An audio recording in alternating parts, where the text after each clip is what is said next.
جب ماہ صیام رمضان المبارک جلوہ گر ہوتا ہے، جنت کے 8 دروازے کھول دیے جاتے ہیں،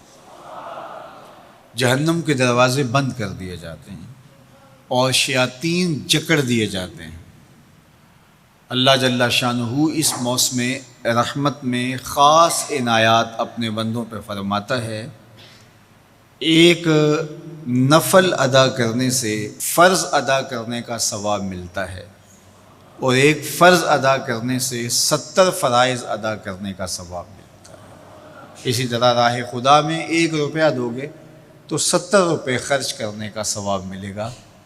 اسی طرح باقی نیکیاں بھی جتنی بھی ہم کرتے ہیں، وہ ایک نیکی کریں گے تو 70 گنا اجر ماہ صیام میں ہمیں نصیب ہوتا ہے۔ اس لیے اہل ایمان کا یہ طریقہ ہے کہ وہ اس مہینے میں کثرت کے ساتھ تلاوت کرتے ہیں، کیونکہ ایک مرتبہ اگر قرآن مجید پڑھ لیا تو 70 مرتبہ قرآن مجید پڑھنے کا ثواب نصیب ہوا۔ ماہ صیام میں چونکہ شیطان بندھا ہوا ہوتا ہے، تو ہم اپنے آپ کو نیکی کی طرف اگر لانا چاہیں تو اتنی رکاوٹیں نہیں ہوتی جتنی عام دنوں میں ہوتی ہیں، لیکن اس کے باوجود بہت سارے لوگ ہیں جو رات کو بڑا پکا ارادہ کر کے سوتے ہیں کہ میں صبح وقت پہ اٹھوں گا اور نوافل بھی پڑھوں گا اور نماز بھی ادا کروں گا، لیکن جب صبح ہوتی ہے تو انہیں یا تو جاگ نہیں آتی یا نیند سے بیدار ہو جاتے ہیں، بستر سے اٹھا نہیں جاتا۔ جبکہ وہی شخص انہوں نے صبح سبزی منڈی جانا ہو تو چھلانگ لگا کے اٹھتے ہیں اور سبزی منڈی پہنچتے بھی ہیں۔ سستی طبیعت کا کسل نہیں ہوتا۔ عمومی طور پہ ہم اپنے آپ کو بیمار تصور کر لیتے ہیں اور سستی اور کسل کا نام دے کر کے، بہانہ دے کر کے ہم کہتے ہیں کہ بس کیا کریں، ہم کو ارادہ کرتے ہیں روز لیکن ہم سے اٹھا نہیں جاتا، بس طبیعت اس طرح کی ہے، کسل ہے، سستی ہے۔ یہ بات ذہن میں رکھیے گا کہ ارادہ کرنے کے باوجود بھی صبح جب ہم اٹھ نہیں پاتے یا کوئی بھی نیکی کا کام ہم کرنے کا ارادہ کرتے ہیں تو ارادہ کرنے کے باوجود ارادہ ہی رہ جاتا ہے، ہم کر نہیں پاتے، تو اس کا سبب یہ ہوتا ہے کہ بہت سارے ہم گناہ کر چکے ہیں اور ان گناہوں کی وجہ سے ہم نیکی کی توفیق نہیں پاتے۔ حضرت حسن بصری رضی اللہ تعالی عنہ نے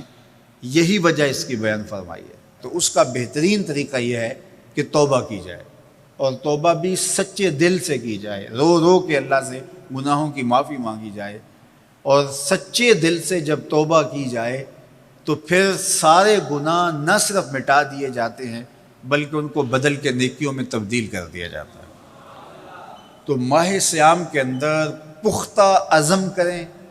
اور اس عزم کو عمل کی شکل دینے کے لیے سچی توبہ کریں کہ ہمارا یہ رمضان اس طرح سے گزرے، یہ مہینہ اس طرح سے بسر ہو کہ ہم اس مہینے میں اللہ تعالیٰ کی قربت حاصل کر لیں، ہم گناہوں سے پاک ہو جائیں اور ہم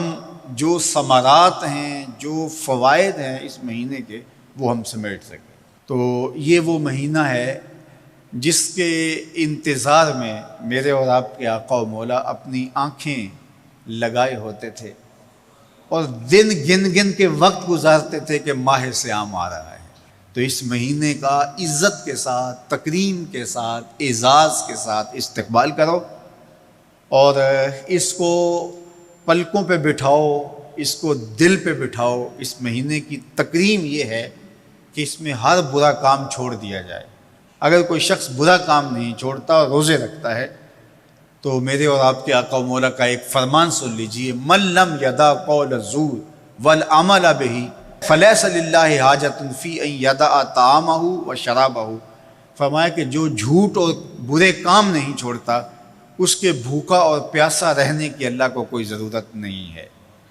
تو روزہ خوراک بچاؤ مہم نہیں ہے جو چلائی جاتی ہے، بلکہ یہ تزکیہ نفس کا موسم ہے، باطن کی صفائی کا موسم ہے، اور باطن کی صفائی نہیں ہوتی جب تک ہم کوشش کریں۔ آپ کے بدن پہ بہت ساری میل چڑھی ہوئی ہے اور جمی ہوئی ہے بدن کے ایک ایک عضو پہ میل، تو آپ پانی میں چھلانگ لگا کے باہر بھی آ جاتے ہیں تو میل نہیں اترتی، چلو کچھ نہ کچھ فرق تو ضرور پڑ جاتا ہے، لیکن میل نہیں اترے گی۔ میل کب اترے گی؟ جب آپ اپنے بدن کو مل مل کے اس کے اوپر صابن لگا کر کے اچھی طرح سے اس کو جب اتاریں گے محنت کوشش سے، تو پھر آپ کا بدن مہک جائے گا، ہلکا پھلکا ہو جائے گا، میل اتر جائے گی۔ یہ موسم رحمت ہے، اللہ کی رحمتوں کا میਂہ برسے گا، اس سے کچھ نہ کچھ فائدہ تو ہوگا ہی، لیکن حقیقی فائدہ وہی حاصل کرے گا جو اپنے گناہوں کو مل مل کے دھوئے گا اور اپنے آپ کو صاف کرنے کی کوشش کرے گا۔ تو اپنے من کے میل اتارنے ہیں، اپنے باطن کے میل اتارنے ہیں، اپنے اعمال کی درستگی کی کوشش کرنی ہے۔ صلاۃ التراویح مسجد میں نہیں آ سکتے تو گھروں میں پڑھ لیجئے، جس طرح بڑی عمر والے لوگوں کو، بیمار لوگوں کو کہا گیا کہ آپ گھروں میں پڑھ لیں، بچوں کو کہا گیا، لیکن چھوڑیے گا نا، یہ رمضان المبارک کا خاص عمل ہے۔ آج کل دین بیزار طبقہ مختلف جگہوں پہ بیٹھ کے مسجد پر، مدرسے پر، تراویح پر، ان چیزوں پر تبصرہ کر رہا ہے اور اتنا ہلکا ثابت کرنا چاہ رہا ہے ان امور کو، جس طرح یہ چیزیں ہوتی کچھ نہیں ہیں،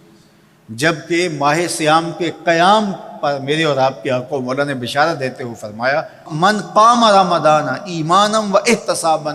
غفر لہ ما تقدم من ذنبہ، جس نے رمضان المبارک کی راتوں میں قیام کیا ایمان اور محاسبہ نفس کے ساتھ، اللہ اس کے پچھلے سارے گناہ معاف فرما دیتا ہے۔ یہ بہت بڑی دولت ہے، تو اس دولت کو ضرور سمیٹیے گا،